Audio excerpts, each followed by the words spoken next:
다시 돌아올 순 없겠지만 인사는 하고 갈게요. 안녕.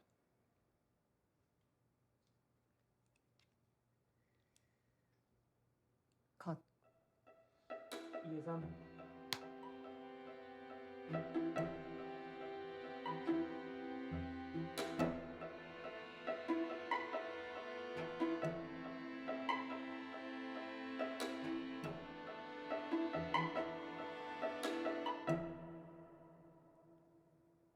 오케이. 오케이입니다.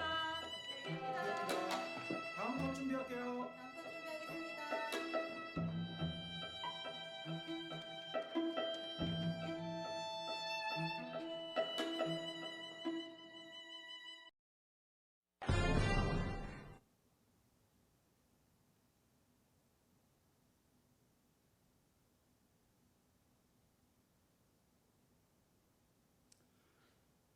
네, 안녕하세요. 저는 제6회 충무로 영화제 감독 주간 살롱도 시네마 감독이 감독에게 묻다 10번째 시간 고백을 찾아주신 관객분들 감사합니다. 저는 모더레이터를 맡은 영화 감독 장규성입니다.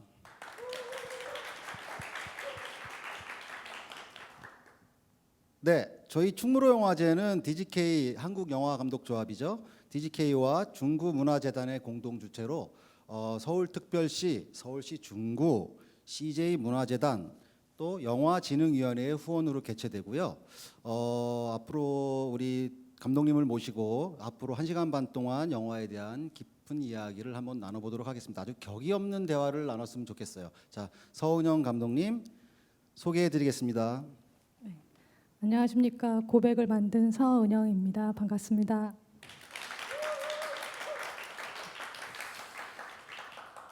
관객분들이 아주 참 많이 오셨는데 감독님 지인분들이세요?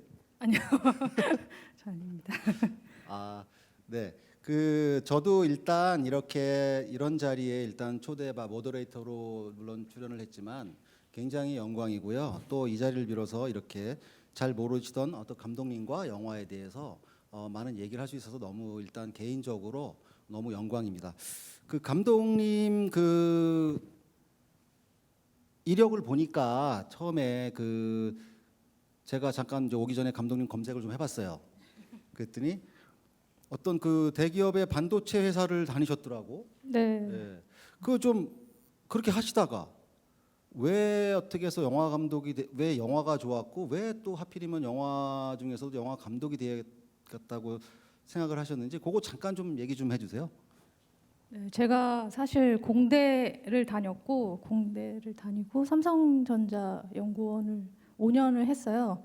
근데 사실 뭐 영화는 계속 좋아하고 있었던 그냥 영화를 좋아하는 사람, 많이 보고 즐기는 사람 중에 한 명이었는데 영화를 하겠다라는 생각은 감히 하지 못했던 것 같아요. 이게 너무 멀리 있는 거고, 전 또 공대생이었고 그래서.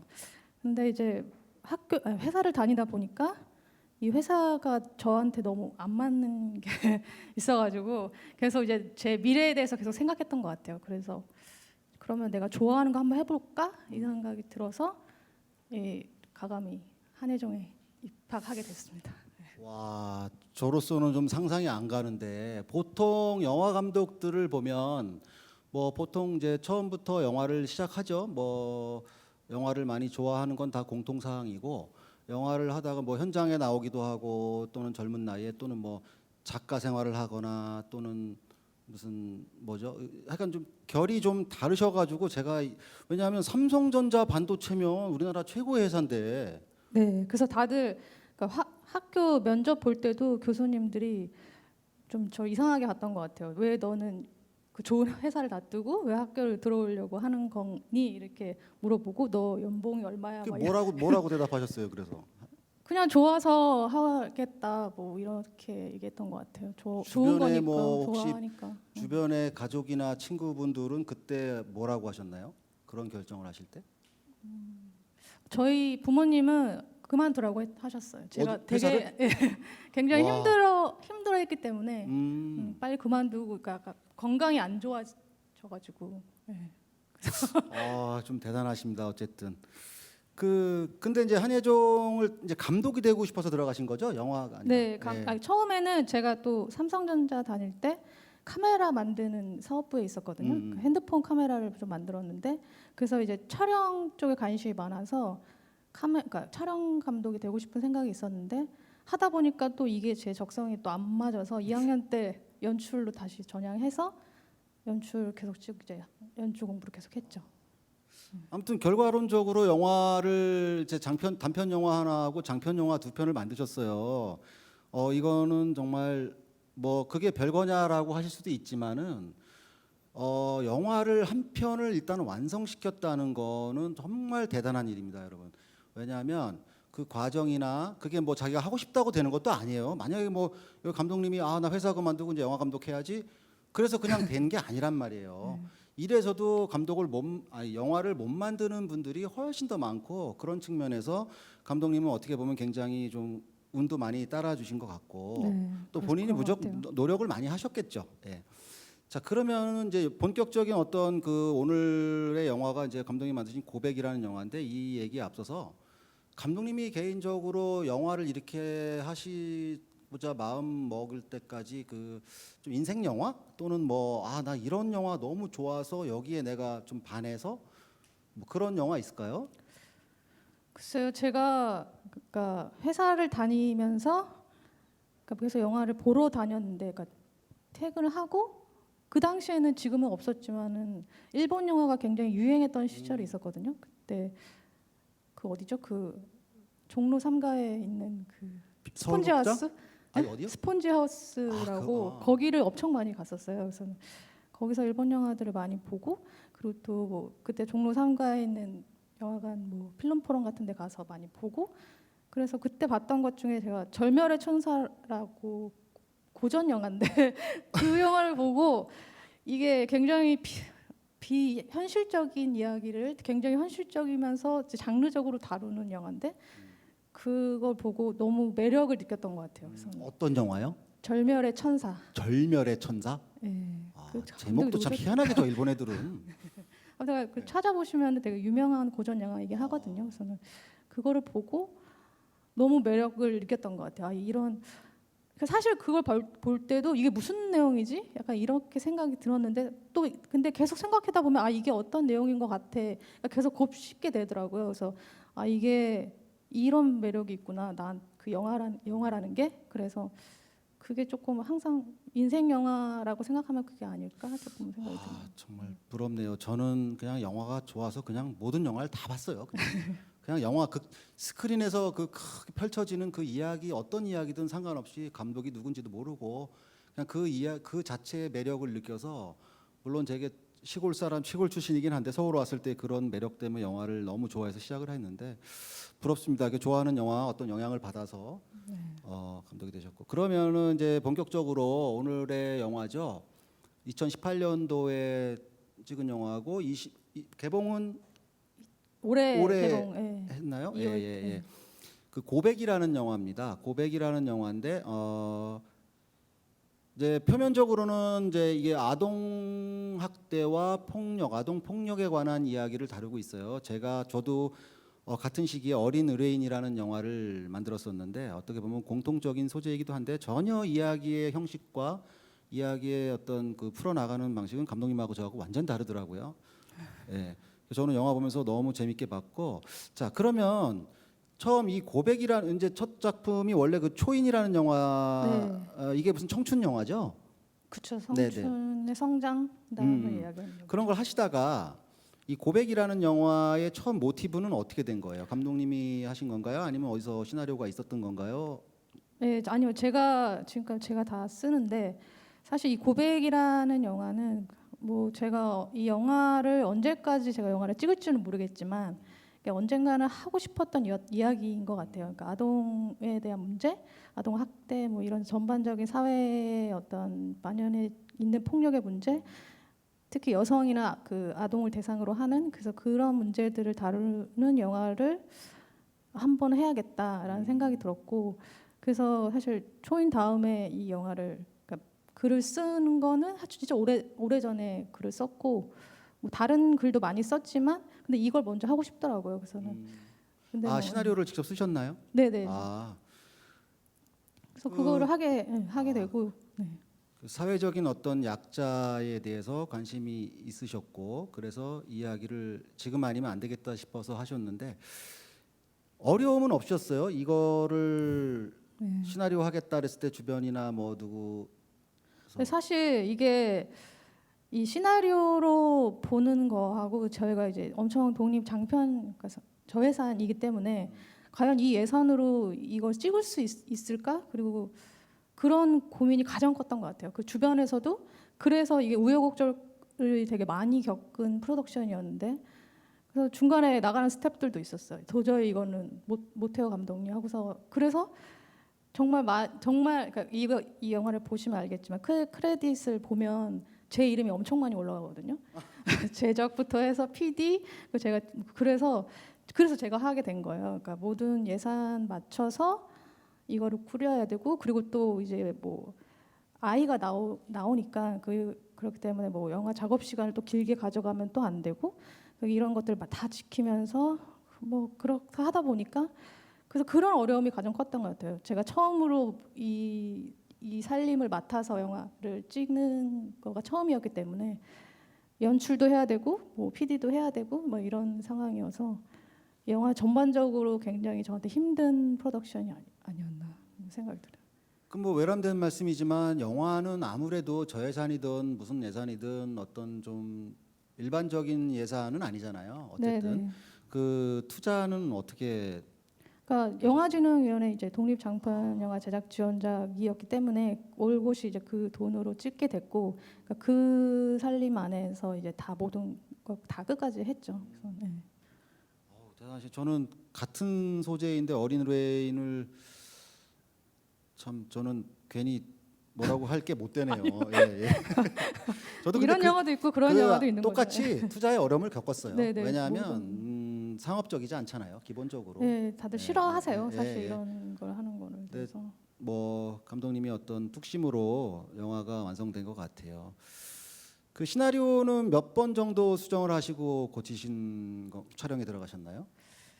그러니까 처음에 글쎄요 한 너무 사실 2018년도에 촬영하고 지금 많이 지났기 때문에 기억이 안 나는데 그래도 많이 각색을 했던 것 같고 4-5번을 했던 것 같고 이제 캐스팅이 되고 배우들과 이제 얘기를 하다 보면서 또 고치는 것도 있고 또 이제 예산상으로 찍을 수 없는 어떤 씬들을 날리고 뭐 이러면서 또 수정을 하고 항상 잘 아시다시피 뭐 시나리오는 계속 바뀌는 경우가 많잖아요. 그래서는 그러면서 이제 계속 시나리오가 바뀌고 근데 그렇게 해서 각색을 계속 했던 것 같아요. 그 현장에서도 조금씩 계속. 그럼 이제 최종 시나리오를 가지고 영화를 직접 또 연출도 하셨잖아요. 네네. 최종 완성본을 보셨을 때 애초에 글로서 글 작업을 활자 작업을 할 때의 그 느낌과 완성된 화면을 봤을 때의 감독님 혹시 뭐 약간 다른 차이점이 있었나요? 뭐 사실 아쉬운 게 너무 많았고 제가 초인하고 이 고백이 굉장히 그때 그 그러니까 편집본이 처음 나와서 이제 편집실에 갔을 때 봤던 감흥이 조금 다르더라고요. 그러니까 초인은 와 우리가 내가 장편 영화를 찍었어. 그래서 그런 어떤 희열감에 우리 모두가 막 진짜 너무 너무 좋고 야 우리도 할 수 있어 이런 느낌이었다고 보면 고백을 처음 컨셉본을 보고 이런 걸 봤을 때.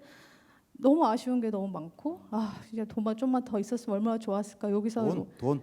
그러니까 그런 것들뿐 하니까 내가 왜 이 생각을 못했지 왜 그러니까 그런 안 좋은 지점만 계속 보이더라고요. 그래서 제가 그렇게 막 그러고 있으니까 편집 감독님이 감독님 왜 그러냐고 저한테 계속 그렇지 않다고 그래서는 영화는 좋게 잘 나온 것 같다 그래서 괜찮다 계속 저한테 했는데 그렇게 막 용기를 주셨긴 하셨는데 그래서는 항상 아쉬운 지점만 보였고 근데 우리 나름대로 최선을 정말 다했고 그 2018년도에 8월에 영화를 찍으면서 굉장히 더웠거든요. 막 40도 그리고 스태프들이 쓰러지고 막 그랬었어요. 그래서 너무 더워서 그래서 막 중단되는 경우도 있었고 카메라가 갑자기 꺼지는 경우도 있었고 너무 더워가지고 그래서 그런 악조건 속에서 우리가 이걸 찍어냈다는 그 희열감과 그렇게 그러니까 그런 감동은 좀 있었던 것 같아요. 그러니까 내가 해냈다는 성취감도 분명히 있었던 것 같아요.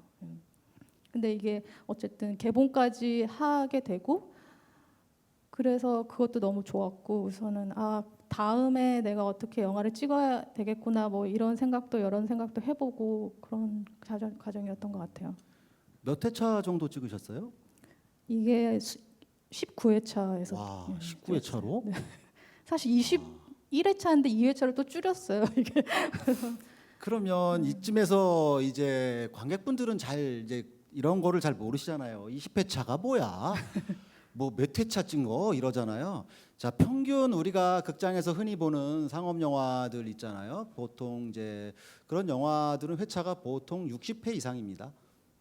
그러니까 씬이 한 100씬 정도가 되는데 영화는 100씬에서 좀 넘거나 120씬 또는 뭐 100에서 120씬 정도 되는데 그러니까 약 60회차를 찍으면 어떻게 돼요? 하루에 한 두 씬?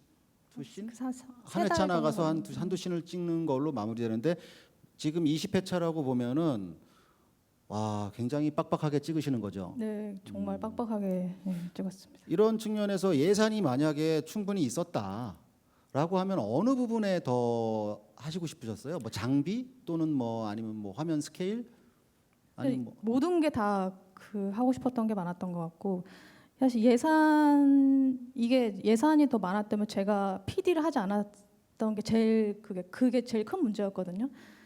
내가 연출만 해야 되는데 연출만 할 수 있는 상황이 안 되는 게 너무 싫더라고요. 그 상황이 너무 싫었고 그래서 이거에 만약에 조금 예산이 있고 그나마 그랬으면 PD도 잘 붙고 이렇게 해서 들어갔을 텐데 갑자기 PD가 그만두고 이런 바람에 막 이렇게 어그러지고 이런 그래서 박하선 배우한테 되게 고마운 게 이런 상황 이 아비규환 같은 상황을 다 이해하고 이 영화를 하고 싶고 연기하고 싶어하는 그리고 또 저를 믿고 그런 마음 그런 의지를 갖고 이 영화를 하셨거든요. 그래서 하선 씨한테 너무 고맙고 감사하고 미안하는 마음이 되게 많이 들었고 근데 정말 열심히 해주셨고 그래서 제가 연출만 올곧이 집중할 수 있는 그 상황을 만들었지 않았을까 돈이 조금만 있었다면. 자, 이 고백이라는 영화는 다들 이제 어느 정도 알고 이제 여기를 보시겠지만 표면적으로 아동 폭력에 관한 소재이기도 하고 또 어떻게 보면 새 인물에 관한 이야기이기도 해요. 거기에 나오는 오순 역으로 나오는 박하선 배우, 그다음에 지원 역으로 나오는 하윤경 배우, 그다음에 보라 아역으로 나오는 감소연.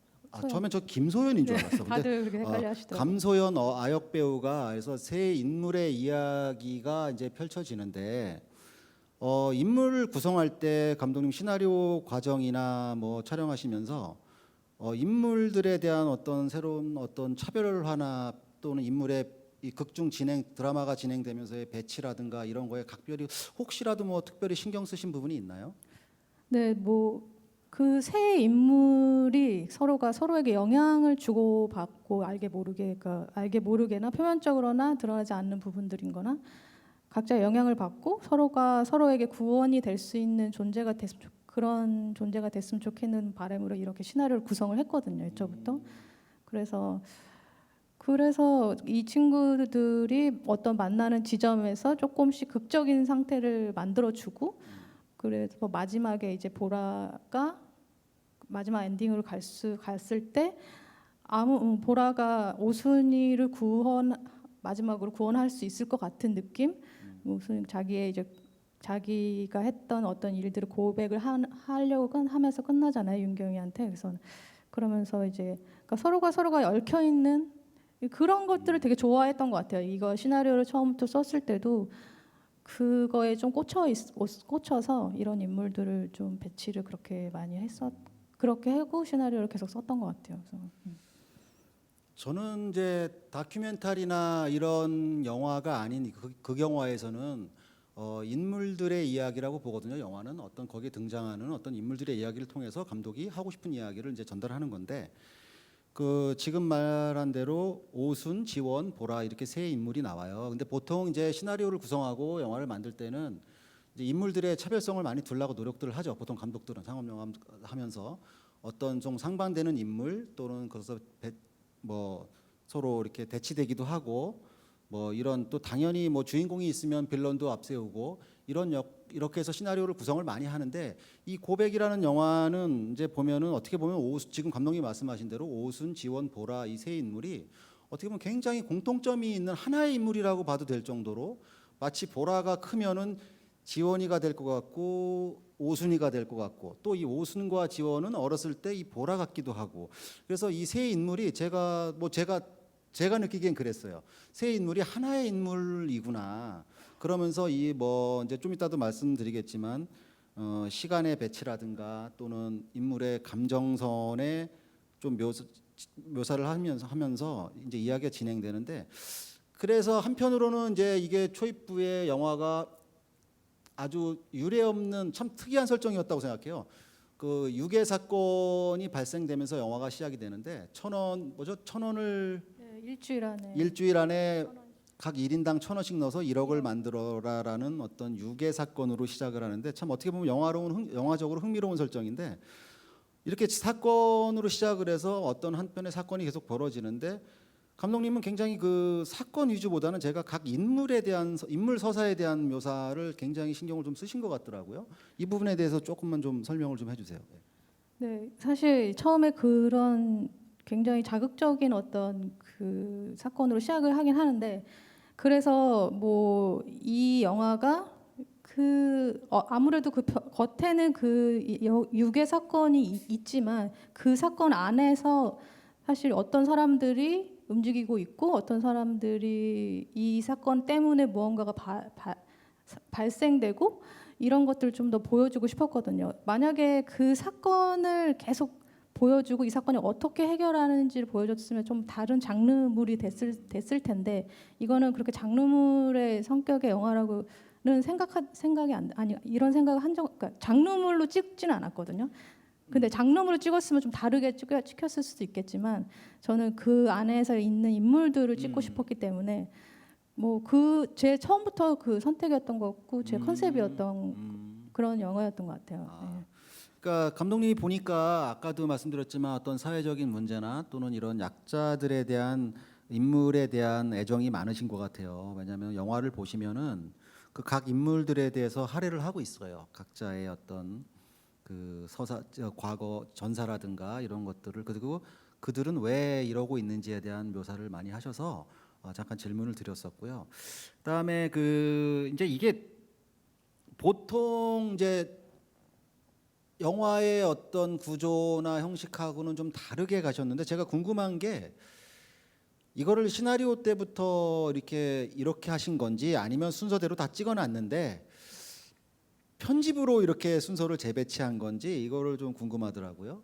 아니, 이거 시나리오 때부터 애초에 그렇게 써 있었고 사실 이런 구성들은 뭐 그러니까 탐정 소설이나 뭐 추리 소설 이런 경우에 굉장히 많이 쓰이는 장치이기도 하고 그렇긴 한데 그게 좀 재밌더라고요. 재밌었고 그리고 또 이게 이 현재가 이렇게 일어나는 그 원인에 대해서 또 우리가 같은 동시간대에 보여주잖아요. 그러니까 그 원인이 과거에 있었던 어떤 일들에 대해서 그래서는 이런 재미도 있고 그래서 이렇게 배치를 했던 것 같고 근데 결국에는 이게 누군가 범인이 누군지 근데 뭐 보라가 과연 이 유괴 사건 1,000원 유괴 사건을 한 건지 안 한 건지를 사실 관객들을 조금 의아해할 수 있는 지점이 분명히 있을 거라고 생각이 드는데 그러니까 그런 걸 또 찾아가는 거고 사람들이 또 편견으로 봤을 때 보라가 했을 거야라고 또 편견을 또 씌워주잖아요. 어떻게 보면 관객들한테 그러니까 이런 우리가 인물들을 좀 더 세밀하게 봐야 되고 이 사람들이 과거에 어떻게 영향을 받고 어떻게 상처를 받았는지 이걸 좀 더 많이 들어봐 봐야 되는 어떤 의미로서 좀 그렇게 배치했던 것 같아요. 그러니까 초반에 그 오순과 지원이 만나는 걸로 시작해서 이제 그 다음부터는 각자의 시간을 흘러가고 있어요. 이제 이게 마치 뭐 일본 영화 나는 내일 어제 너와 만난다인가처럼 마치 다른 시간을 살면서 만나는 어떤 이런 판타지 멜로의 같은 느낌을 주는데 이게 그러니까 이 영화를 통해서 전달하려는 어떤 주제하고 메시지와 감독님이 선택하신 이런 형식과 구조, 이런 장르적인 어떤 장치가 적절했다고 생각하세요? 네, 이게 좀 약간 생소해서. 저는 이게 굉장히 생소하다고 생각하지 않았거든요. 그러니까 제가 봤던 많은 뭐 것들이 이런 것들이 조금 있어서 그리고 또 요새는 많이 판타지스러운 사실 이거 판타지는 아니지만 아까 얘기했던 그런 영화들처럼 많이 나오니까 요새 관객들은 이런 걸 받아들이는 게 굉장히 스펙트럼이 넓더라고요.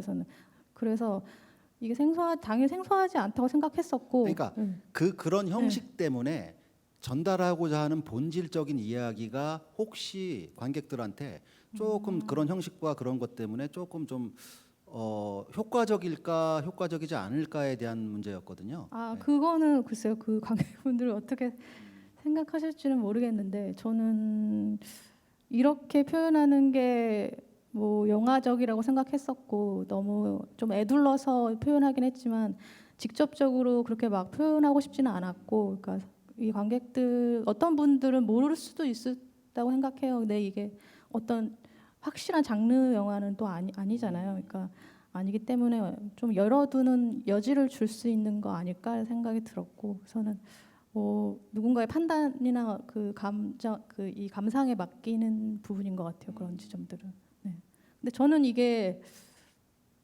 그게 그냥 제가 쓸 때는 그냥 당연히 이렇게 써졌던 것 같아요. 써졌고 아무런 이거에 대해서 의심해본 적이 없었고 그냥 이렇게 표현하는 게 그냥 뭐 너무 자연스러운 제가 그때 글쓰기였던 것 같아요. 그러니까 흔하게 이제 지금 이런 조금 어둡고 이런 소재를 다루는 영화들은 우리가 이제 흔하게 알고 있는 이제 뭐 고레다 히로카즈 감독의 영화들을 보면 그렇게 담담하게 이렇게 좀 이렇게 관찰하는 듯한 느낌, 뭐 이런 느낌으로 연출들을 많이 해 나가는데 감독님이 약간 독특한 방식을 물론 이제 아주 없던 건 아니지만 그 방식을 써서 약간 그런 지점들이 좀 궁금한 점이 있었고요. 저도 물론 어린 의뢰인에서 그냥 제 방식대로 밀어붙였어요. 저는 그냥 심파로 어차피 그 이야기 자체가 심파를 부정적으로 볼 게 아니라 그런 이야기 자체가 심파라서 저는 감정선을 굉장히 중요시 여기서 막 올리고 내리고 했는데 그런 면에서 또 이렇게 하시면서도 감독님은 이 고백이라는 영화를 보면 이게 감정을 굉장히 절제하면서 또 찍으셨더라고. 네, 맞습니다. 그 연기자들이나 하고 또 소통하실 때 주로 감정선 전달이나 또는 그런 데 있어서 어떻게 주로 이 세 배우하고 일하면서 어떤 소통을 주로 하셨나요? 네, 사실 이제 이 오순이라는 역할을 이제 캐스팅하는 과정에서 굉장히 어려운 인물이잖아요. 그리고 어려운 인물이고 굉장히 다크하고 심연에 빠져 있는 인물이어서 이게 뭐 자칫 잘못하다 보면 되게 굉장히 단순하게 또 표현될 수 있을 거라고 생각이 들었어요. 그래서 조금 제 욕심에 없는 살림에 좀 기성 배우가 했었으면 좋겠다는 바람이 굉장히 컸었. 이게 거의 1순위였던 것 같아요. 영화를 시작하면서. 그래서 하선 씨한테 이제 연락을 했었고 하선 씨가 시나리오를 읽어보시고 하시겠다고 하셔가지고 이제 같이 하게 되게 했는데 그래서 사실 오순이라는 인물을 우리가 계속 얘기를 하고 하선 씨랑도 뭐 어떤 어린 시절을 어떻게 보내셨는지에 대한 것들도 얘기하고 저 얘기도 막 꺼내면서 조금 그냥 오순이라는 인물을 표현한다기보다도 이 사람을 이해하는 거 이게 먼저였던 거기 때문에 그런 과정들을 조금 많이 거쳤던 것 같아요. 그래서 오순이가 어떤 사람일 거고 저는 이런 이야기들을 좀 많이 나눴던 상태였고 그리고 뭐 소연이 같은 경우에는 뭐 오디션을 통해서 이 배우를 같이 하게 됐는데 이 친구가 그냥 걸어올 때부터 보라 같은 느낌이 있었거든요. 오디션장에. 그래서는 근데 정말 굉장히 뭐 어떤 그 학대를 받는 역할을 10살이었는데 그 10살 아이가 연기를 하는 게가 저는 그 나름 그것도 좀 이상하게 학대 같은 생각이 드는 거예요. 이거를 사실 실제로 맞는 그런 장면은 없지만 내가 맞은 걸 아파하는 걸 연기를 하고 내 아빠가 나를 때리는 거를 연기를 해야 되는 거죠. 그래서 그런 얘기들 진짜 많이 했었고 그리고 그래서 제가 이 학대 처음부터 시나리오에 썼던 것 중에 하나가 학대를 받는 그 행위를 묘사하지는 않았거든요. 그래서는 그런 부분에서 많이 정말 그런 것들 얘기를 많이 했어. 근데 소연이는 기본적으로 너무 연기를 잘해서 조금만 야 너 여기서 어떤 감정이야라고 얘기하면 알겠어요. 저는 그냥 갑자기 막 감정 잡고 연기를 하더라고요. 저는 소연이는 그렇게 연기를 잘하는 친구였고 윤경이 같은 경우는 윤경 씨는 제가 학교 한예종 다닐 때 제가 찜해놓은 배우 중에 하나였어요. 그래서는 이미 학교 때부터. 네네. 연기를 굉장히 잘하는 애로 소문이 났었고 또 제가 뭐 연극도 계속 보러 다녔고 근데 너무 잘해서 근데 이 친구가 계속 독립영화에 계속 출연을 하고 그 열심히 활동을 하고 있더라고요. 그래서는 언젠가는 같이 하면 좋겠다. 근데 사실 초인에서도 같이 한 번 한 적도 있었긴 했지만 그때는 못했지만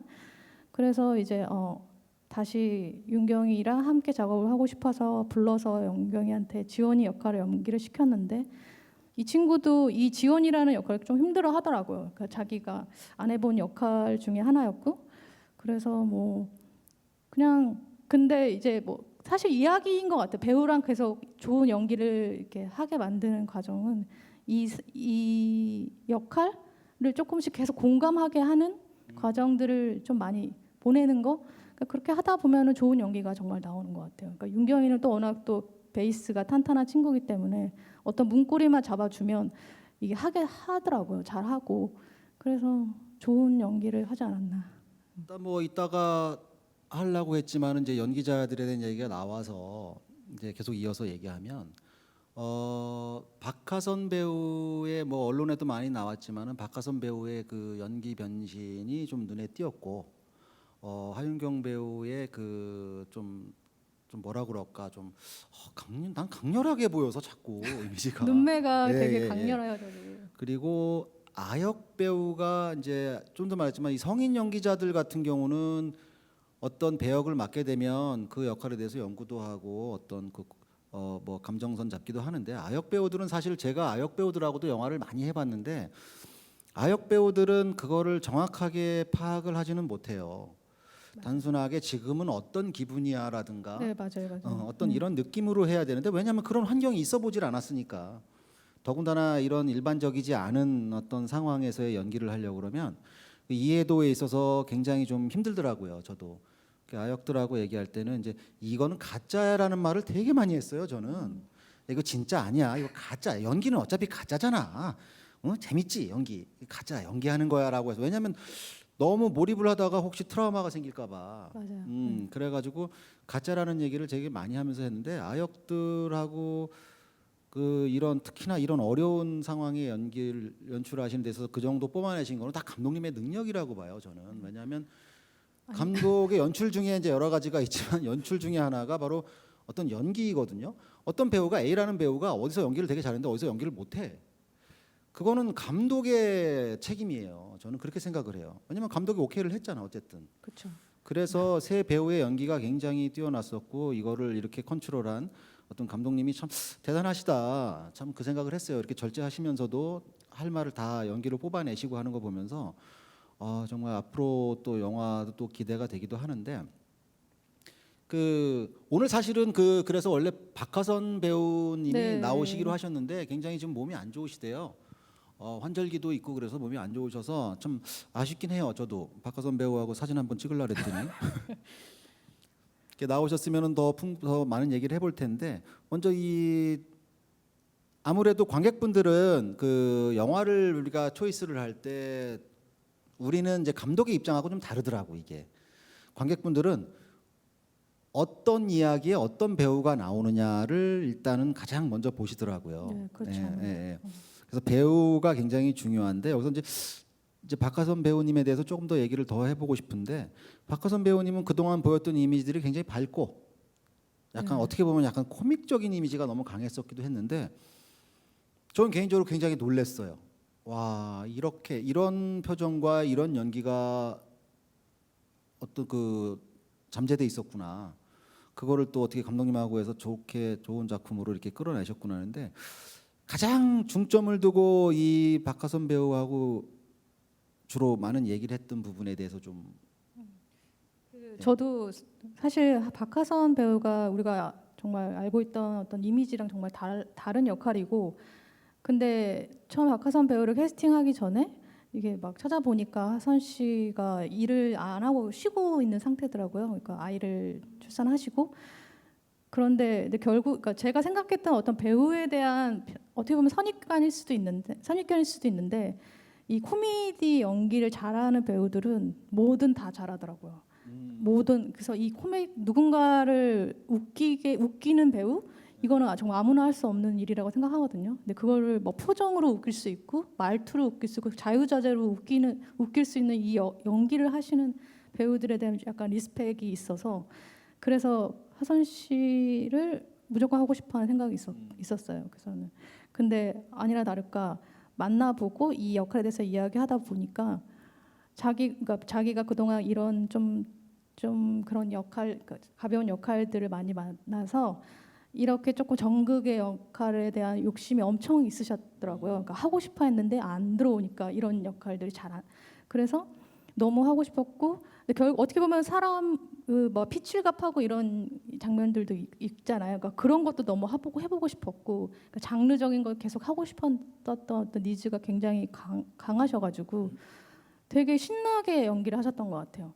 너무 재밌어 하셨고 안 해보셨던 거 해서 하고 하셨으니까 그래서 뭐 오순이라는 것도 금방 이해를 또 하시고 그래서 하선 씨랑 연기는 뭐 너무 편했었고 오히려 제가 되게 이 열악한 환경에서 이렇게 영화를 찍는 과정에서 하는 것도 되게 지금도 너무 고맙게 생각하고 있어요. 그래서 사람들이 이 영화를 그래서 처음에 부천 영화제 보고 나서도 박하선 씨가 이런 사람인지 몰라, 이런 배우인지 몰랐다, 이런 얼굴을 갖고 있는 사람인 줄 몰랐다라는 그런 뭐 피드백을 받았는데 그게 너무 좋더라고요.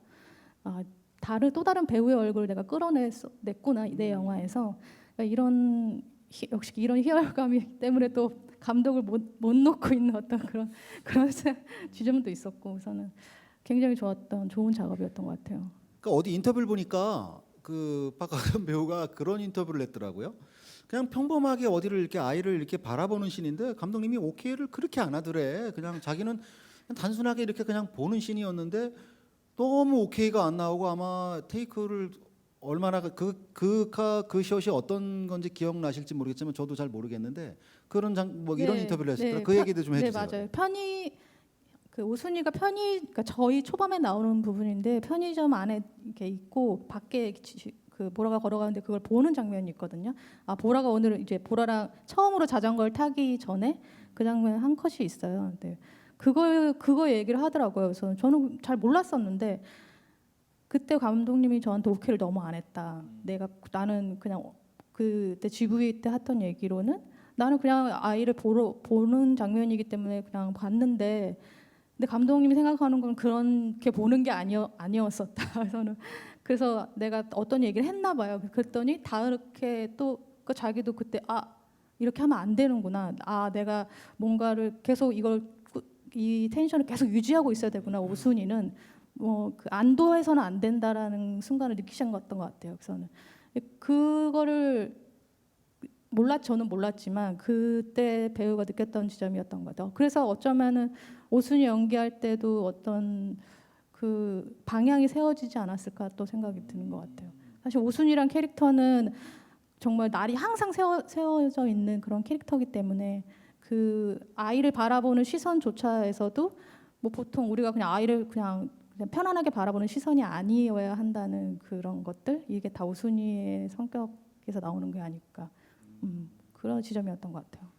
그럼 어쨌든 박하선 배우하고 오순이라는 역할 가지고 시나리오 때부터 해서 촬영할 때까지 계속 많은 대화를 나누셨을 텐데 어떻게 예상한 대로 그 인물에 대한 묘사가 충분히 어떤 어떤 박하선이라는 배우를 통해서 오순이가 잘 매치가 돼서 어떻게 결과물이 잘 나온 건가요? 네, 저는 뭐 좋은 결과물이라고 생각하고 우리가 그렇게 열심히 치열하게 찍었던 결과물이 하선 씨의 또 다른 모습도 볼 수 있었고 그 좋은 연기를 했고 이런 면에서 뭐 나름 만족하고 있죠.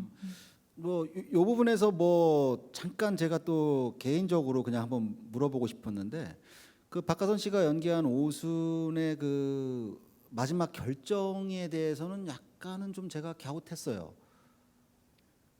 마지막 결정이 사실 예. 그러니까 요 말씀을 먼저 해주세요. 그러니까 뭐냐면 뭐죠?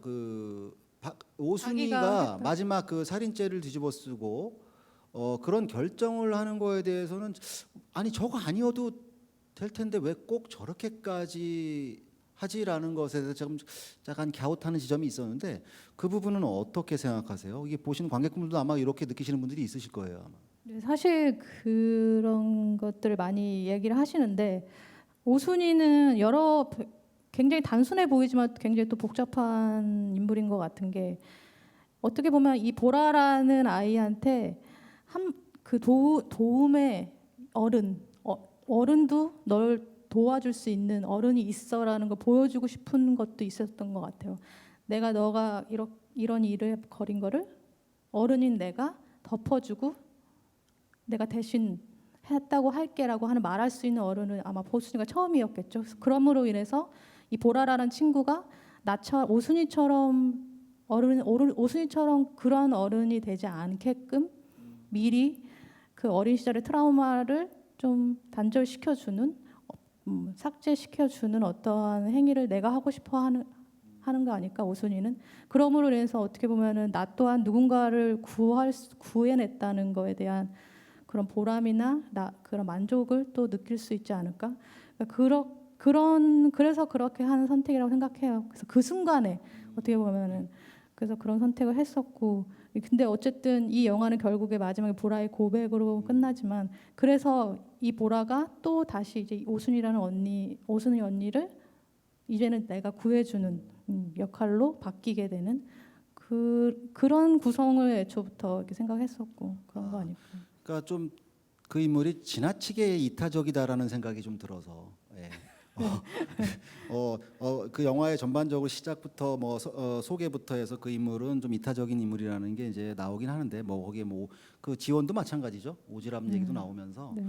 자기보다는 다른 사람을 위해서 어떤 행동들을 많이 하는데 좀 지나치지 않을까라는 생각을 좀 갸웃했었는데 감독님 말씀 들으니까 좀 이해되고요.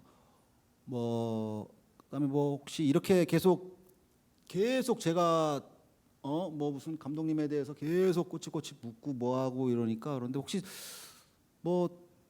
저한테도 혹시 물어보고 싶은 거 있으신가요? 아니 저는 없으시면 말고요. 사실 이 어린이 아동 문제에 대한 소재를 다루는 기획도 별로 없을 뿐만 아니라 잘 안 나오는데 저는 이 감독님도 어쨌든 이런 류의 영화를 찍으셨잖아요. 그러니까 그게 굉장히 궁금했어요. 이분은 어떻게 해서 찍게 됐을까? 자, 저는 재밌는 영화부터 해서 선생 김봉두, 여선생 여대자, 이장과 군수, 나는 왕의로 소이다 이렇게 그냥 완전히 상업 오락적인 영화만 만들었어요. 그러다가 이제 제 6번째 작품인데 어린 의뢰인을 만들 때 이제 네가 왜 그런 영화를 만들어? 그러니까 아니 그래서 내가 그랬어요. 아니 그럼 이런 영화 만드는 감독은 따로 정해져 있니?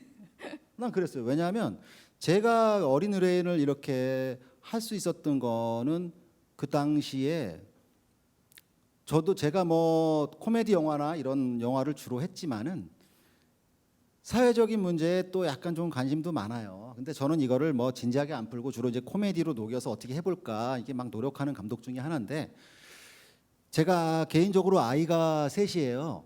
아이 셋을 키우는 이제 부모의 입장으로서 가끔 이제 우리가 언론이나 어디 뉴스를 통해서 지금도 벌어지고 있죠. 난 이런 거 볼 때마다 막 그냥 화가 나서 미치겠어요. 화가 나서 미치겠고 도대체 왜 이런 일이 벌어져야 되고 우리 사회는 이거를 왜 계속 이렇게만 놔두고 있고 하나도 개선된 점이 없고 너무 화가 나는 와중에 저한테 이런 영화가 들어왔었고 그래서 저는 이제 그 생각을 했었어요.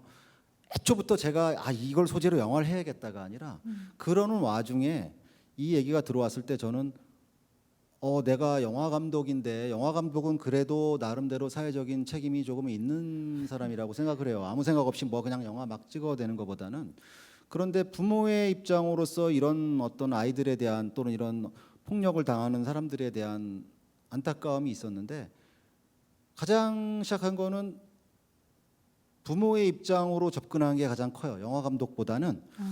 제가 근데 부모의 입장으로서 너무 이해가 안 되니까 도대체 어떻게 아이를 이럴 수가 있을까? 사랑으로 결혼까지 해서 아이를 낳는데 어떻게 이런 일이 벌어질 수 있을까를 도저히 이해를 지금도 잘 못하고 있어요, 사실은. 이해 당연히 제가 못하죠. 키워보니까. 그래서 아, 내가 영화 감독인데 영화 감독으로서 할 수 있는 일이 있겠구나.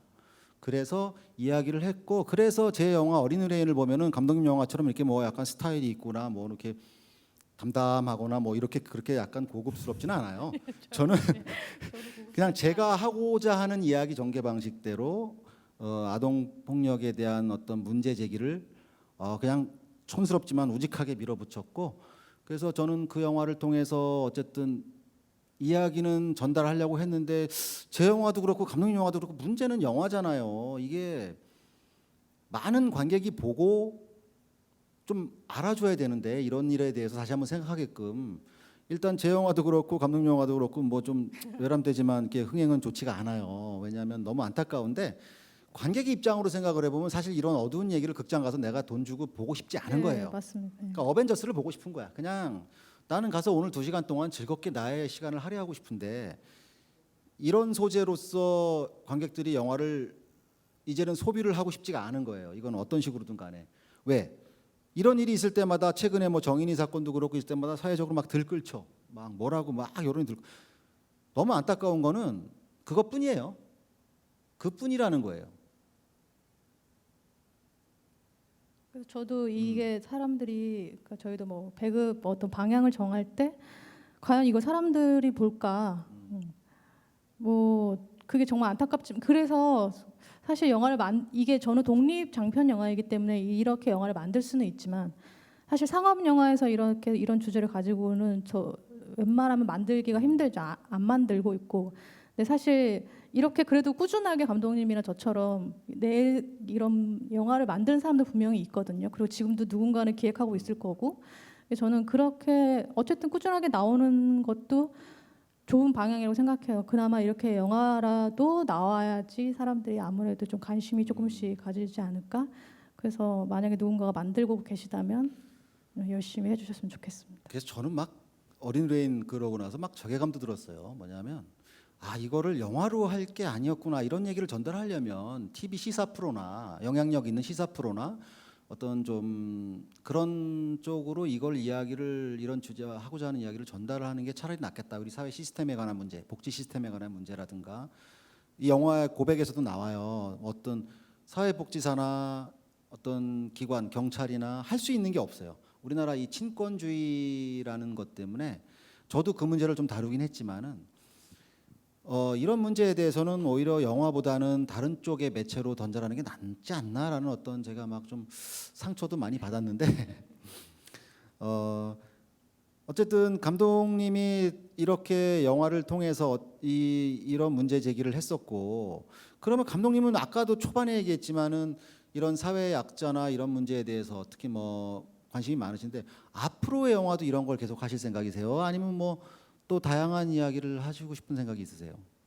네, 저는 좀 다양하게 장르를 넓혔으면 하는 그런 감독이기 때문에, 사실 지금 하고 있는 뭐 기획하고 있는 것도 좀 장르적인 것도 있고, 그리고 그런 영화들도 있어서 좀 더 다양한 이야기들을 좀 재밌게, 그리고 좀 예산도 좀 많게 제가 그렇게 만드는 그런 영화를 조금 만들고 싶고 그렇습니다. 저희가 오늘 이거 하는데, 여기 관객으로 오신 분 중에 한 분이 이제 감독님한테 질문이 있어요. 4가지, 뭐 더 되게 많으신데 되게 제가 한번 읽어드릴게요. 고백을 영화 중에서 가장 기억에 남는 장면은 감독님은 무엇이냐고. 그러니까 관객으로서는 기억에 남는 장면이 있지만, 이걸 만든 감독은 또 과연 내 영화 중에 기억에 남는 장면이 뭐야라는 것 같아요. 감독님 스스로 기억에 남는 장면은 어떤 것인가요? 사실 영화 찍으면서 굉장히 그러니까 굉장히 우려가 되고 걱정스러운 장면 몇몇 개가 있었는데, 그 중에 2개를 얘기하자면, 처음에 오순이가 막 드자비하는 장면이 있어요. 그 아빠를 막 목 조르는 장면. 네. 그 장면하고, 그리고 마지막에 그 보라가 고백하는 그 지원이랑 같이 대화를 계속 나가는 그 2 장면인데, 그러니까 기본적으로 제가 가장 이 영화를 보고 나서 또 찍을 때도 그랬고 그 보라랑 지원이가 하는 그 마지막 씬을 찍을 때 저희가 제일 마지막 날에 찍었거든요. 그래서 일부러 그런데 그리고 또 이 없는 회차에 한 회차를 온통 다 할애했어요. 그 장면을 찍기 위해서. 그래서 되게 공들여 찍었고 사실 더 많은 장치가 있는데 편집에서 많이 나갔는데 그 앞에서 막 합창도 하고 막 그래요. 원래는 다 막 합창 애들이 그 앞에서 피노키오 노래를 부르고 있고 그걸 보면서 보라가 어떤 뭐 자기 과거를 떠오르고 그 지원이랑 대화하고 그 되게 복잡한 원래 씬이었었는데 이제 뭐 그렇기 때문에 좀 기억에 남았고 마지막 보는데 되게 좋더라고요. 그 보라가 그 대화를 그 대사를 하니까 장면. 그러니까 가장 기억에 남는 장면은 그 보라가 네. 여기하고 비슷하네요. 장소가. 예, 약간 예. 이거보다 더 훨씬 그래서 큰데. 이제 고백하는 장면 그 장면이다. 아, 네, 그 장면입니다. 그다음에 촬영을 할 때 주인공의 감정과 처한 상황 중 어떤 것을 더 중점적으로 전달하고 싶은가요? 감정과 처한 상황? 그러니까 상황과 감정. 둘 다 아닐까요?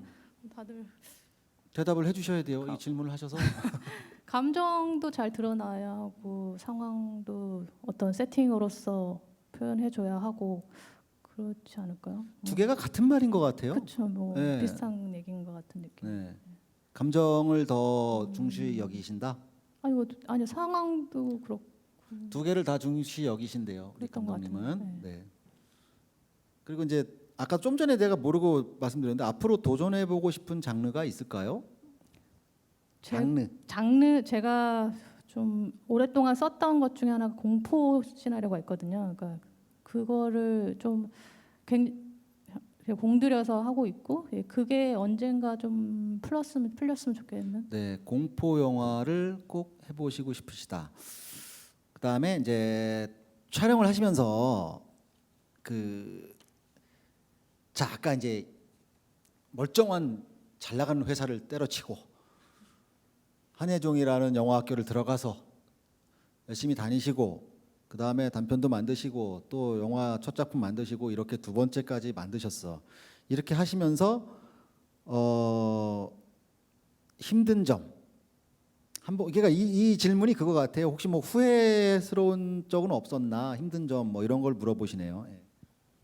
뭐 어떤 분들은 이제 회사원일 수도 있는데 사실 어떤 자기 만족인 것 같아요. 그 어떤 자기 처한 이런 내 상황에서 얼만큼 내가 만족하며 살고 있는지, 과거를 후회하지 않고 살고 있는지가 가장 문제는 큰 문제인데 회사 다닐 때 뭐 누군가한테는 굉장히 부러운 직업이었고 돈도 많이 벌고 왜 그런 대기업을 그렇게 보일 수 있었지만 그 안에 있는 사람들은 굉장히 다르거든요. 그래서 저 또한 하루하루가 되게 지옥처럼 다녔었고, 근데 어떤 만족은 분명히 있었겠지만 내 스스로 감정에 대한 만족은 단 한 번도 한 적이 없던 것 같아요.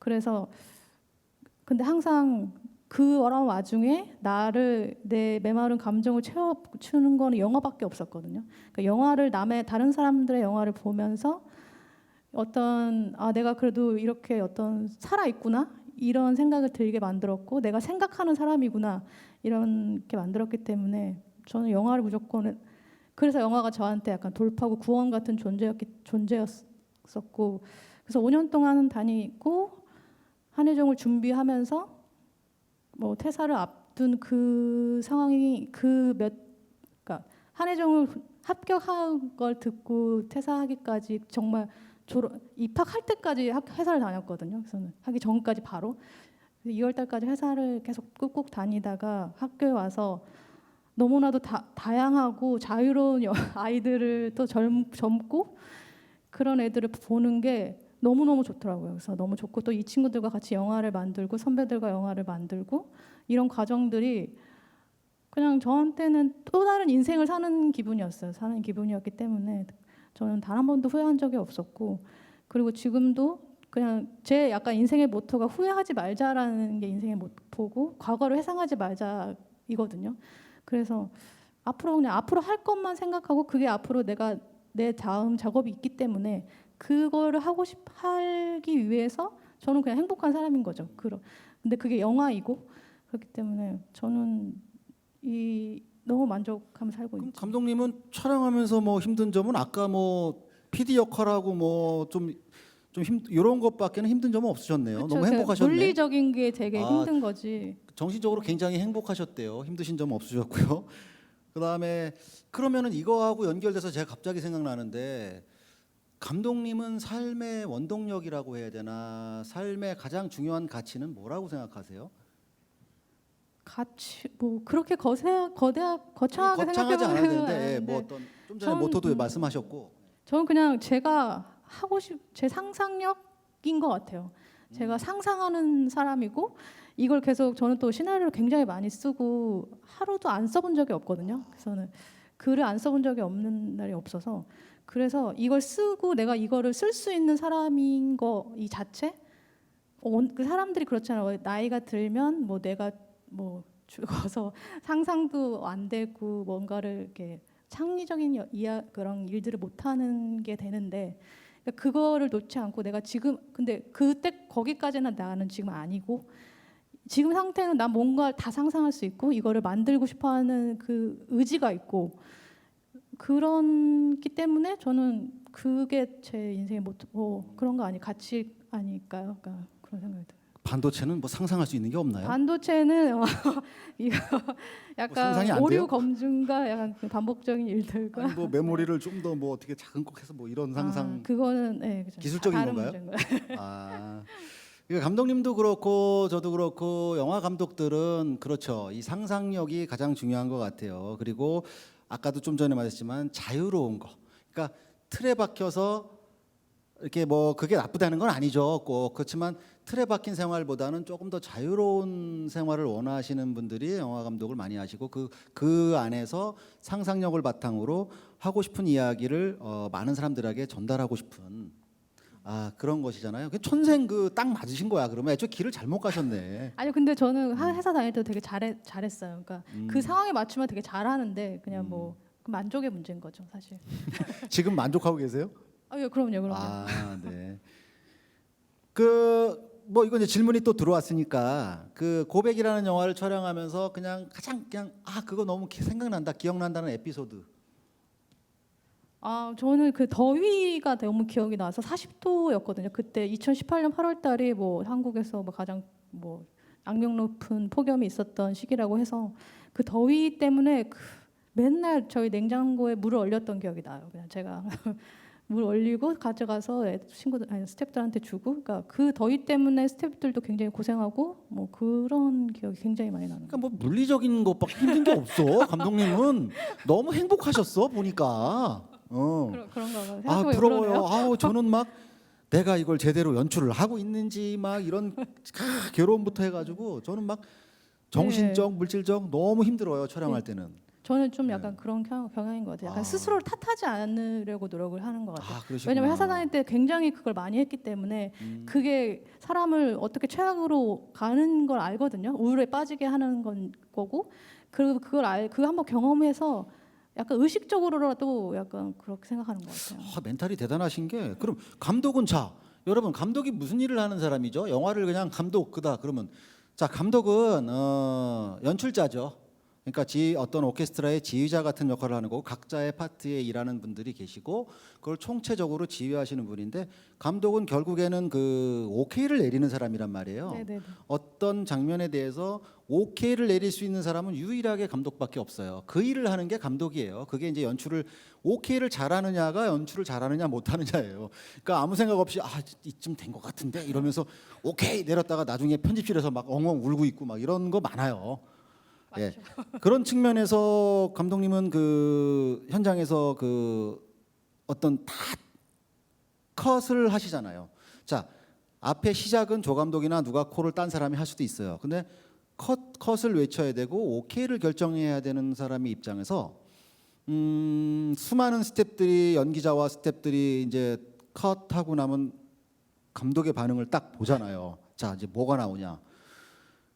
그런 어떤 스트레스는 없으셨어요? 그것 자체도 즐거우셨나요? 당연히 너무 스트레스죠. 사실 그게 가장 어렵고 어쨌든 제가 다 책임져야 되는 문제인 거잖아요. 그래서는 항상 그 오케이를 하기 전까지 이 그림이 이 영화 전체에 어떻게 쓰일 것이고 어떤 편집이 들어가고 다음 컷은 무엇이며 이제 계속 그걸 생상하잖아요. 예, 그것들이 내가 그래 나 이 정도는 내가 책임질 수 있어라고 되면 이제 오케이가 되는 거고 이게 연기가 이 친구한테 뽑아내는 어떤 최상을 스스로가 괜찮아 최상이었어 좋았어 더 이상 한번 해볼까 약간 이런 상태가 되면 오케이 하지 않지만 뭐 항상 그 문제가 아니 있죠. 그러면 그게. 감독님은 그 매 컷마다 만족스럽게 다 오케이를 하셨어요? 만족스럽게 당연히 못하죠. 사실 근데 주위에서는 뭐 다음을 이동해야 되고 뭐 그렇죠. 누군가는 소리 없는 아우성을 계속 하고 있잖아요. 저는 보통 한 편의 영화를 찍다 보면은 이제 뭐 이렇게 저 같은 경우는 한 5번 정도 기분 좋게 내가 원하는 대로 딱 오케이가 나올 때가 있고 나머지는 사실은 이제 근접하면은 오케이를 내려야 되는 상황. 되게 아쉽죠 그런 것들이. 감독님도 그러시다는 거죠? 네. 네. 사실 어떻게 뭘 만족하겠어요. 사실. 나는 감독님이 다 만족하셔서 오케이 하시는 줄 알고 나하고 그냥 좀 스스로가 그냥 어느 정도 만족하는 거지. 그게 정말 100% 만족은 아니라고 생각하고. 그렇죠. 네, 그러면 모두가 다 그래서 아카데미 상을 받아야 돼. 시간과 예산이 많으면 정말 나올 때까지 하고 싶은데 네네. 그렇죠. 그런 문제들이 많죠. 자, 이게 뭐 이제 사전에 어떤 제가 준비를 많이 좀 해와 가지고 진행하면 모르겠는데 이제 중구난방으로 얘기가 왔다 갔다 하는데 이제 좀 그 다음에 제가 다시 또 영화 속으로 들어갈게요. 예. 괜찮으시죠? 피곤하세요? 네. 혹시 뭐 질문 사항이 또 있으시면 또 전달해 주세요. 이게 보시면서 질문 사항 있으면 전달해 주시고요, 진행자분들. 제가 이 영화를 보면서 참 괜찮은 대사들이 있구나라는 거를 제가 몇 번 봤는데 저는 이 대사가 굉장히 인상적이었었어요. 박하선 씨가 연기한 오순이가 엄마한테 그런 것 같아. 엄마 그랬나? 나는 아직도 꿈속을 헤매고 있는 것 같다라고. 네네네. 이게 대충의 느낌은 알겠는데 정확한 어떤 이 대사를 쓰신 의도는 뭔가요? 이 대사가 좀 약간 추상적이기도 하고 그런 대사인데 굉장히 뭔가 있어 오는데 정확히 직설적인 대사는 아니고 네. 혹시 요거에 대해서 좀 말씀해 주세요. 사실 굉장히 이것도 어려운 대사라고 생각이 드는데 오순이가 얘기하는 이 꿈속을 헤매고 있다라는 게 꿈이라고 하는 게 어떻게 보면 누군가한테 희망을 뜻할 수도 있잖아요. 근데 이 친구한테는 이 꿈조차도 희망이 아니거든요. 그러니까 과거에 얽매여 있다라는 걸 좀 다르게 표현한 건데 과거에 얽매여서 빠져나오지 못하고 뭔가 그 현실에 안주하지 못하는 사람 지금 현재 상태는 오순이는 그래서 그 꿈속을 헤매고 있다는 게 그런 의미였고 굉장히 제가 썼지만 어려운 대사라고 생각했었고 잘 안 붙는 대사라고 생각해요. 이게 사실 보통 사람들 우리가 대화하면서 이런 얘기를 리얼리티적인 측면에서는 네. 이런 대사를 잘 안 하죠. 안 하죠. 아예 안 네. 하죠. 저는 근데 그게 그렇지만 우리가 영화라는 안전한 매체 안에서 이런 대사가 나왔을 때 곱씹어볼 수가 있고 그리고 또 이 대사를 하는 분위기가 굉장히 슬프고 오순이가 그렇기 때문에 이 꿈속을 나는 아직 현실적인 사람 감각이 있는 사람이 아니고 과거에 얽매여 있고 이런 사람인 것 같아. 나는 좀 발버둥 치고 싶고 저렇게 살아왔는데 아직까지 그 트라우마에 갇혀서 그런 사람이야라고 엄마한테 하는 대사죠. 아니 저는 왜 이 얘기를 하냐면 어차피 우리가 지금 이 현실과 꿈이라는 거는 우리가 지금 현실에 있기 때문에 현실이라고 느끼는 거지 뭐 이 현실이 진짜인지 그 꿈이 진짜인지는 진짜 그거는 모르는 거거든요. 그렇죠. 네, 그래서 되게 저한테는 이 대사가 굉장히 좀 묘하게 와닿았었고요. 그래서 그 의미를 좀 물어본 거고 그다음에 이제 또 하나가 이제 지원이 역할을 맡은 하윤경 배우가 연기한 지원이가 처음에는 전 그 생각을 했어요. 영화 보면서 꼭 저 인물은 필요가 있을까? 왜냐하면 이 오순과 보라의 이야기로만 카메라가 가도 충분히 이야기에 전달하는 데 문제가 없는데 지원이라는 인물이 등장을 해서 약간의 이 뭐라 그럴까 집중력을 약간 드라마의 흐름의 집중력을 약간 좀 분산시키는 역할을 한다고 처음에는 생각을 했었어요. 왜냐하면 아까도 말했지만 지원이는 아주 그 남을 도와주려고 하는 오지랖이 좀 크긴 크죠. 오지랖적인 이제 두 인물이 마찬가지지만 오지랖이 넓다라고 표현을 하고 있는데 이런 측면에서 너무 기능적인 역할을 한다고 생각을 했었어요. 이 사건을 마무리 짓기 위한 인물로. 그래서 이제 가만히 생각을 하다 보니까 이게 또 우연이긴 하지만 둘의 만남과 시간의 어떤 재배치를 통해서 결국에는 하나하나 알아나가는 어떤 인물이기도 하더라고요. 이 지원이라는 인물이 이 둘의 이 사건과 이 오순과 그 보라라는 두 인물을 어떻게 보면 되게 알아가면서도 이해를 막 하는 듯한 이런 지원이에 대한 어떤 애초의 그 역할과 그 다음에 또 한 가지가 더 이게 여자잖아요. 혹시 지원이 역할은 제가 생각했을 때 꼭 남자 경찰이어도 그 역할 똑같이 상관없었다고 생각했는데 그 요렇게 다 이렇게 여성으로 한 의도가 있는지 첫 번째 하고 네. 두 번째 다른 질문이에요. 예. 일단 지원이라는 그 캐릭터도 오지랖이 넓고 누군가를 도와주고 싶지만 사실 어떤 시스템에 갇혀서 뭐 잘하지 못하는 그리고 또 그런 사람이고, 그러니까 이 역할이 이 오순이와 보라를 이어주는 역할이 될 수도 있고, 그리고 또한 사실 이 지원이가 과거에 어떤 뭐 왕따를 당했거나 이런 장면들이 나오잖아요. 그냥 그 몽사주 같은 흐르게 나오는데. 근데 이 그렇지만 지원이는 자기가 그렇게 과거에 그런 폭력을 당했어도 자기는 그 알을 깨고 나온 친구잖아요. 그러니까 그래도 그래 나는 폭력을 당했으니 나 같은 사람들을 구하기 위해서 난 경찰이 될 거야라고 하는 거고. 근데 반면 오순이도 마찬가지죠. 오순이도 이제 사회복지사가 된 거고.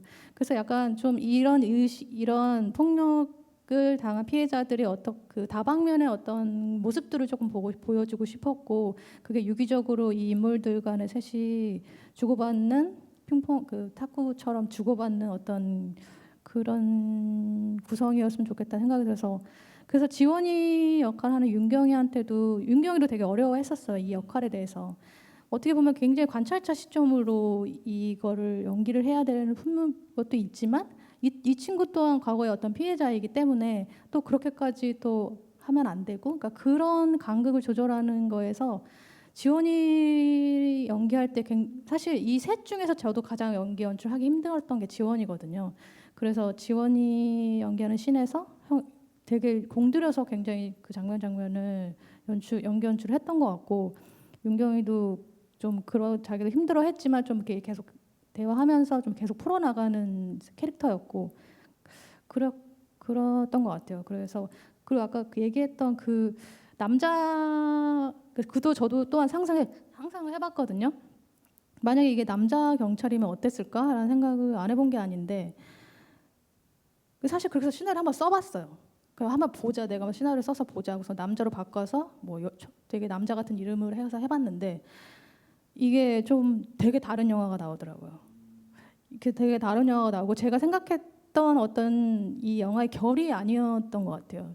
좀 더 어떻게 보면 좀 강압적이 될 수가 있는 장면들이 나올 것 같고, 왠지 이게 남자 배우가 한다면 이 섬세한 감정을 어떻게 보면 섬세한 감정이 또 다른 것으로 보여줄 수 있고, 이게 좋을지 나쁠지는 모르겠는데 약간 여자 배우가 하는 것과 남자 배우가 하는 것에서 이 차이가 분명히 있을 것 같고, 제가 생각했던 결이 아니어서 여자로 하게 됐고. 아니 이제 어디서 보니까 감독님도 여자분인데 다 뭐 어떤 주요 인물들이 여자분이다. 그래서 이제 그런 거를 좀 질문을 하는 분들이 좀 계시더라고요. 그래서 저도 뭐 크게 난 생각을 안 했는데 그래서 한번 궁금해서 물어본 거고요. 그다음에 저는 보라의 캐릭터를 설정하실 때 이렇게 항상 당하고 약자인 아이들 이런 영화들 속의 아이들은 항상 약간 착하다라는 고정관념을 조금 깬 장면들이 되게 인상 깊었어요. 그러니까 뭐냐면 친구에 대해서 굉장히 질투하고 혼자 스스로 지가 친구를 막 왕따시키고 막 그 불꽃이한 거 막 훔쳐와서 막 그대로 그 정도로 이런 거는 저 웬만하면은 이 역할은 막 그냥 그렇게 한없이 불쌍하게만 그릴 텐데 그렇게 또 굉장히 그리고 뭐 이건 스포를 말씀해도 되겠죠 지금은 결국에는 그 앞에 초반부에 있었던 강력한 사건의 그 주범이 이제 아이의 어떤 그 아이가 한 거잖아요. 그러면은 어떻게 보면 굉장히 영악하다라고 표현할 수가 있어요. 이 부분에 대해서는 뭐 어떻게 생각하시는지? 예. 뭐 좀 고민을 많이 했던 거, 당연히 고민을 엄청 많이 한 거였는데 보라를 이렇게 표현하는 게 그래서 저는 이 영화를 찍는 게가 조금 겁이 나긴 했었어요. 사람들이 이거를 왜 저게 성역이잖아요. 어린 아이는 영화에서 그래서 이 성역을 건드리는 느낌이 있어서 그런데 좀 이 영화가 어쨌든 아동 학대를 전면적으로 다루고 있기 때문에 사람들이 이걸 보러 오는 사람들한테라도 나도 이 문제 의식을 좀 더 영화적으로 강렬하게 보여주고 싶었던 마음이 있었고 우리가 아이를 그렇게 뭐 폭력을 아이한테 그런 걸 하면 이 아이가 어딘가에 가서 어떻게 될지 모르는 거잖아요. 사실 그런 어떤 위험성을 조금 알려주고 싶었고 그게 너무 과하지 않게끔 어느 정도 저럴 수 있겠구나 이런 정도의 리액션이 나왔으면 좋겠고 저 왜 저래 막 이렇게는 좀 사실 뭐 다른 일본 영화나 이런 것들은 굉장히 더 한 것들도 많지만 그래서는 그랬던 것 같아요. 그래서 그렇기 때문에 이 보라라는 친구 역할을 하는 소연이한테 또 미안했었죠. 이렇게 누군가를 괴롭히는 걸 또 하는 거잖아요. 그래서 되게 미안했는데 뭐 되게 즐겁게 잘하더라고요. 즐겁게 잘하고 그래서 뭐 모르겠어요. 어떤 사람들은 이 영화가 그 지점부터 굉장히 몰입도가 들어간다라는 사람들도 있더라고요. 갑자기 내가 그냥 편안하게 봤던 영화라 그냥 보고 있었는데 갑자기 이 애가 다른 짓을 하고 있네. 그래서 그 순간부터 이 영화에 대한 몰입도가 더 생긴다고 그렇게 피드백 주는 사람들도 있었고 사실 그런 의도로 또 어떻게 보면 제가 그걸 이용했었던 거고 사실 뭐 다 그렇잖아요. 그러니까 그런 아이 인물이 설정을 보여줌으로써 뒤에 가서 자연스러운 개연성을 연결시키는 건 좋은데 사실은 어떤 요즘 관객분들은 앞에 그 보라의 그런 캐릭터를 보고 뒤가 뭐 예상된다느니 뭐 반전은 뭐 다 안다는 일인데 저는 그걸 이해를 못 하겠어요. 저는 사실 고백이라는 영화를 보면서 몰랐어. 나는 그 반전을 나는 그러니까 내가 좀 멍청한 건지 뭔지 모르겠지만 사실 막 정말 초반에 나왔던 그 아빠가 막 올 때 핸드폰이 발로 쓱 치워질 때만 해도 난 몰랐어요. 그러니까 이게 영화를 너무 생각하면서 보는 게 아니라 그냥 흐름대로 보다 보면 모르고 나중에 가서 약간 그래서 앞에가 저럴 수 있겠구나라고.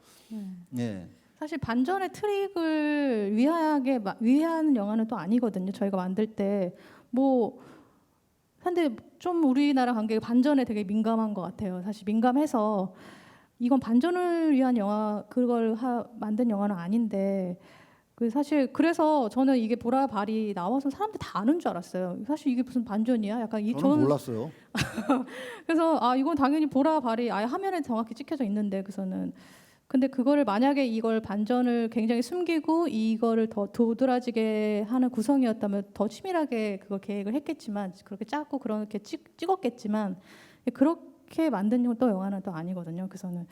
그래서 이게 모르겠어요. 그냥 어떤 사람도 마찬가지로 어떤 사람들은 알고 어떤 사람들은 또 모르고 그것 때문에 깜짝 놀랐다 그렇게 보이는 사람도 있고 저는 그게 모르겠어요. 그게 사람들이 계속 반전을 위한 영화라는 것처럼 좀 느껴질까봐 또 이쯤에서 이제 한 번쯤은 감독님 생각도 들어보고 싶은 게 이제 그런 거예요. 저도 늘 고민하는 것 중에 하나인데, 자 영화는 관객이 없으면 영화인가요? 혹시 그냥 우리가 만들었어. 그래서 우리만 보고 좋아해.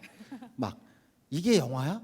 아니면 영화의 본질은 결국에는 많은 이런 어떤 상영을 통해서 많은 관객들이 보는 게 맞죠? 그렇죠. 예. 자, 그거 맞아요. 그럼 그런 측면에서 우리가 이렇게 영화를 만들었을 때 약간 불편하거나 또는 불친절하거나 또는 관객들이 기대하는 만큼의 소위 말해서 아주 간단하게 말해서 재미.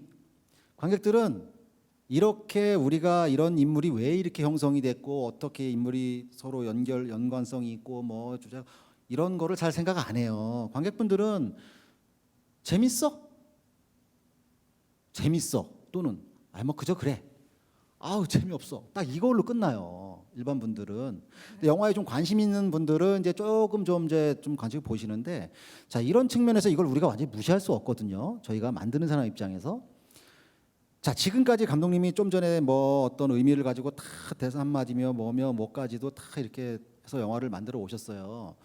근데 이제 관객에 대한 배려를 감독님은 어느 정도 가지고 계세요? 항상 시나리오를 쓰시거나 영화 만드실 때 관객들을 배려해서 어느 정도를 생각하시나요? 아니면 스스로 나는 내가 할 이야기만 할 거야라고 생각하시나요? 모르겠는데 그 관객에 대한 배려라고 하는 게 보편적인 이야기를 만드는 거라고 생각이 드는데, 관객들이 많이 보는 것들은 특히. 근데 지금까지 제가 작업해 왔던 것들을 했던 걸 생각해 보면 어떤 이게 말이 되는가가 조금 먼저였던 것 같아요. 스스로에게 납득이 되는가? 네, 이게 말이 되는가? 이게 말이 되고, 그러니까 저부터 납득이 안 되면 뭐 안 되겠죠. 다른 사람들도 안 될 거란 생각이 들었고, 왜냐면 저는 굉장히 보통 사람이라 생각을 하거든요. 보통 사람이라 생각을 하기 때문에 그렇게 계속 시나리오를 썼었고, 근데 이게 처음에 초임 만들 때랑 또 요새 시나리오 쓰고 뭐 누군가에게 보여주고 피드백 받으면서 점점 변질돼 가는 걸 제 스스로 느끼는 것 같아요. 아, 내가 투자사를 만족시키고 있나? 또 어떤 순간 또 이런 생각도 들더라고요. 그래서는 이게 그래서 굉장히 어려운 지점인 거고, 근데 결국엔 또 관객들이 많이 보지 않으면 영화는 또 정말 의미가 없는 매체인데, 그래서 진짜 항상 고민인 것 같아요. 그래서 근데 난 내가 원하는 이야기를 하고 싶은데, 근데 어쨌든 내가 원하는 이야기를 많은 사람들이 봤으면 좋겠고 같이 공감했으면 좋겠고, 그래서 항상 고민인 것 같아요. 그 부분은 진짜. 자 감독님, 그러면 어떤 시나리오가 대기업에서 우리가 흔히 알고 있는 뭐 CJ에서 감독님한테 시나리오 주고 이거 연출해 주세요 하고 배우도 막 너무나 대중성 있는 배우가 다 캐스팅이 됐어. 근데 감독님 시나리오를 봤는데 개인적으로 납득이 안 되는 게 너무 많아. 자 이거 누가 봐도 흥행할 수 있어. 찍으면 그냥 흥행이 되고 막 이러는 작품이야. 대중적이고. 자 연출이 들어왔어. 자 감독님은 근데 좀 납득이 안 돼. 미치겠어. 자 이렇게 왔을 때 감독님은 연출을 하시나요? 아니면 죄송합니다, 저는 못하겠습니다, 이럴 건가요? 글쎄, 일단은 반은 긍정적으로 받아들이고 하지 않을까요?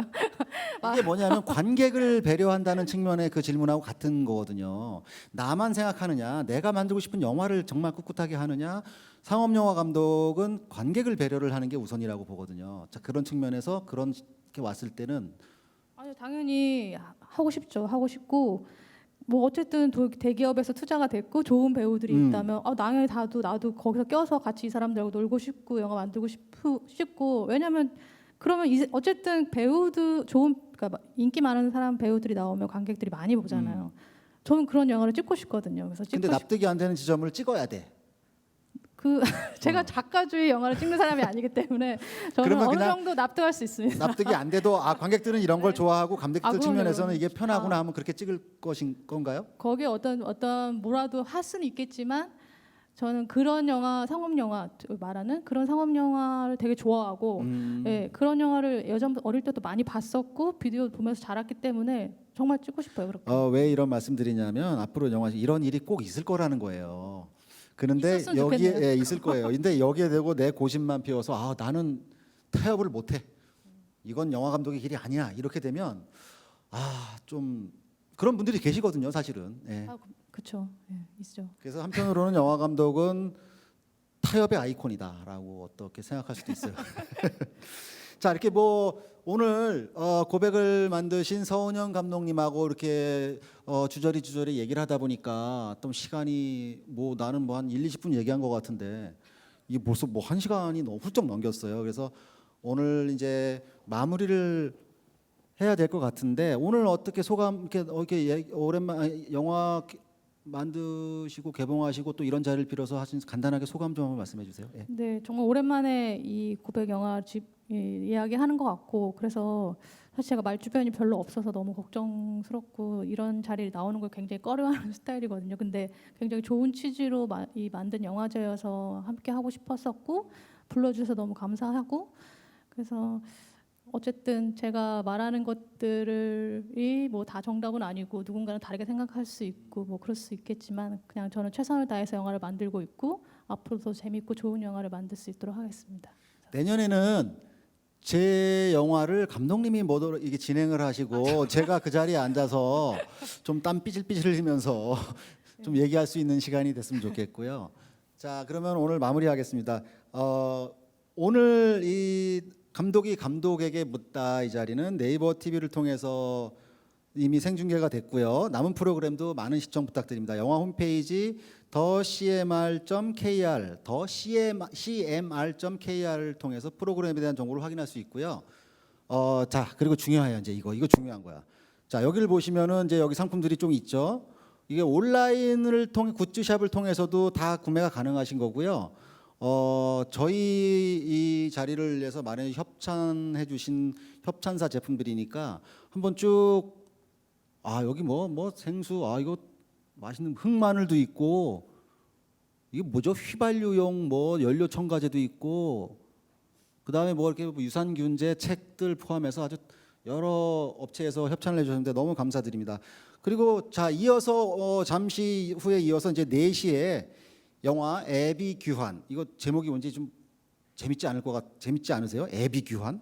원래 아비규환이잖아요. 네, 맞아요. 근데 애비규환, 이게 뭔가 묘한 영화일 것 같아요. 애비규환의 최하나 감독님과 그다음에 모더레이터로 김초희 감독님, 그리고 여기 뭐 많이 나오네. 우린 둘이 하느냐고 이건 너무 힘들어. 신재휘 배우님, 조성경 마케팅 팀장님의 어떤 감독이 감독에게 묻다 시간이 있으시니까 채널 고정해 주시고요.